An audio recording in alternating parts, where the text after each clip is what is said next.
What's up, guys? Welcome back to a brand new video. Today, I'm going to be looking at the highest paid 11 in world football in 2026. Right now, currently, each position, the highest paid player, basically starting off with in goal, which is Manuel Neuer, who is on 21 million euros a year.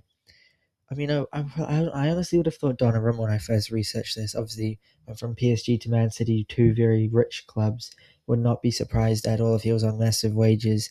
But I suppose Neuer has been Bayern's goalkeeper for like 15 years, so makes sense that he's on quite a lot.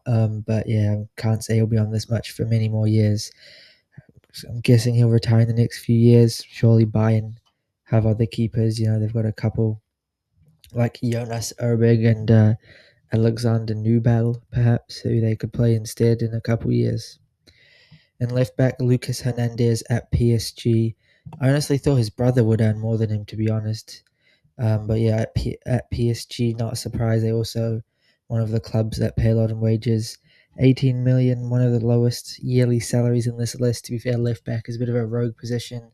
You're not really going to spend all your money on your star left back, so I guess it makes sense. Although I would not have picked him to be the highest paid left back.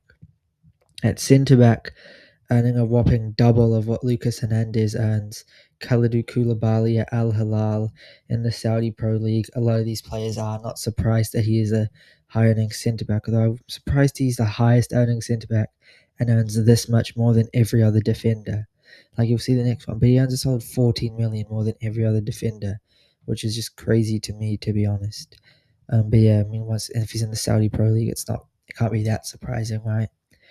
The man next to him, David Alaba, one of these Madrid players that they get on a free and then pay them a lot in their salary, 22.5 million a year, quite a lot, but still a lot less than Koulibaly. I mean, I was aware of this as a thing. Real Madrid, big salaries because they don't spend much on transfer fees. They kind of just tell everyone wind down their contract and they'll sign them. So yeah, Alaba on this much is not surprising at all. And the highest paid right back, another man who has a similar trajectory, Trent Alexander-Arnold, went on a free to Real Madrid from Liverpool as well. Well, not as well, but from Liverpool. Also on 16.5 a year, which is, I'm guessing, an increase when he was on at Liverpool. He didn't go on a free £10 million transfer fee because they selected him for the Club World Cup. But yeah, Trent earning this much, no surprise at all. The first of two midfielders, is Marcelo Brozovic at Al Nassr, playing with Ronaldo, 24 million a year. Wouldn't have been my pick, but at Al Nassr, they pay a lot of money, so it's not that surprising. But I would not have thought of Brozovic. And the man next to him, Sergej Milinkovic-Savic, 3 million more a year at Al Hilal, the rivals. I suppose Al Hilal, though, have been more successful of recent time. Say Milinkovic-Savic is probably more expected than Brozovic, but I mean, you can see why all these players are leaving Europe to go to Saudi when this is what they're earning. Now, the first winger, the left winger, Sadio Mane, teammate of Marcelo Brozovic, earns 40 million a year. I mean, use it to like build schools in Senegal or something, so at least we know it's going somewhere. But yeah, 40 million a year, I think anyone would leave Europe to go to Saudi for that much money. Karim Benzema is the first striker, however, second highest paid, I believe.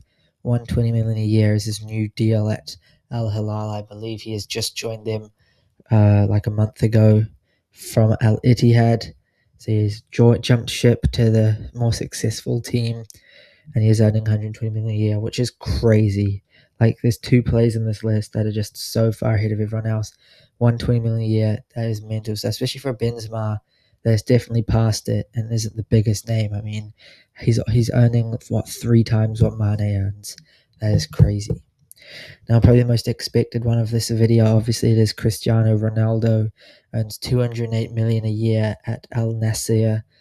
Not surprising at all that he's the highest paid. I assume he earns even more from what's it called, sponsors and all that stuff. But yeah, 208 million a year for playing some football. Not really surprising that he wants to keep going, even though he is 41 now. And last but not least, another man in Saudi, Riyad Mahrez, earns 52 million a year for Al Ahly.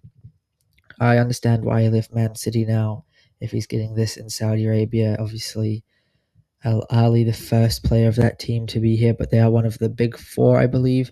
There's 4 clubs in Saudi that are owned by the PIF. I think it's called that. I think it's Al Ali, Al Nasir, Al Ittihad, Al Hilal, and they're the ones paying the big bucks for all these big names.